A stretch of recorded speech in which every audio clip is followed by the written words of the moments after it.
What is going on, guys? Welcome to your 30th C++ tutorial. 30 tutorials, that's like a milestone or something.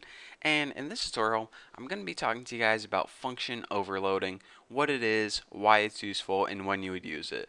So let's go ahead and say we wanted to build a function to, I don't know, maybe we wanted to have the user input a number and we just wanted to print it out on the screen. Really stupid function, but really simple.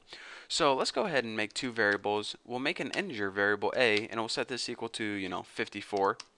And we'll make another float variable, and remember, a float is basically a number with a decimal point, so we'll use like 32.4 yada yada, something stupid.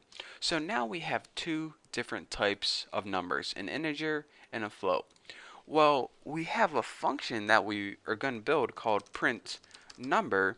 So let's go ahead and call this function, and again, we didn't build this yet, so if you're looking, where did print number come from? We'll build it in a second. So we're going to go ahead and try to use this function for both of these variables, print number A, and we're going to try and print out B too. So then we say, alright, now we're going to go ahead and build this function to print out a number. So we go up here, it's not going to return anything, so it's just going to be void. Of course, it's named print number. And then we get to this part right here. Alright, let's go ahead and think for a second. If we go ahead and put int x, then we're going to allow it to pass in an integer, so this is going to work, but this isn't going to work. So I know what I'll do. I'll just put float x. Well, then this is going to allow me to pass in this number, but then this number isn't going to work. So how do we solve this little puzzle right here? Well, we do this through the use of something called function overloading. And function overloading is the idea that in C++ you can build more than one function with the same name. In this case, we're going to be building two functions called print number that take different types of data depending on what you pass in. For example, we're going to build a print number right here that takes an integer value, and just go ahead and see out I am printing an integer, and then go ahead and print out the integer x, and then end that line. Well, that goes ahead and takes care of the integers that the user might enter, and now we can build another function with the same name, which is print number. Again, if you double click it, you'll see the exact same name. The only difference is it takes a different type of parameter. This one takes a float number instead. So now, whenever we call this method and it has an integer, it's going to use this one. And whenever we call this method, and by method I mean function. Sorry I keep switching on and off, but I teach too many program languages to keep it straight. So whenever it calls a function with a float, it's going to use this one. It's smart enough to automatically know what type of data you're passing it in. So this one is going to print out cout. Now I am printing a float, which is x, and end line. So as you can see, these functions are basically identical.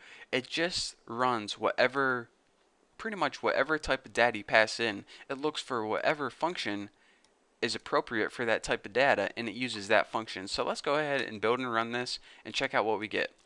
At first, we passed in an integer, 54, so that's why I used this one that took an integer, and it said I am printing an integer.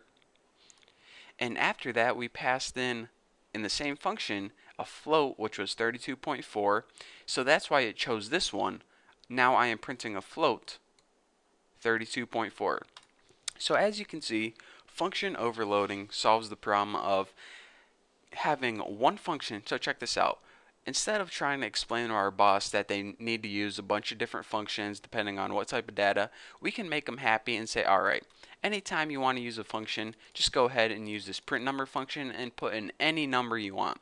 This is going to be behind the scenes stuff that they don't have to worry about. They don't know that we had to make two different functions just because they were annoying and they couldn't understand that they needed to work with different types of data. So we're going to make it really easy for the user through the use of function overloading. Now, whenever the user enters a number like 54, we already have a customized function that is smart enough to realize that they are entering an integer and prints out that value. But if another user, like user B, enters a float, then we of course can handle that too, because our program knows it's smart enough to realize that we're passing it in a float, so that's why it chooses this.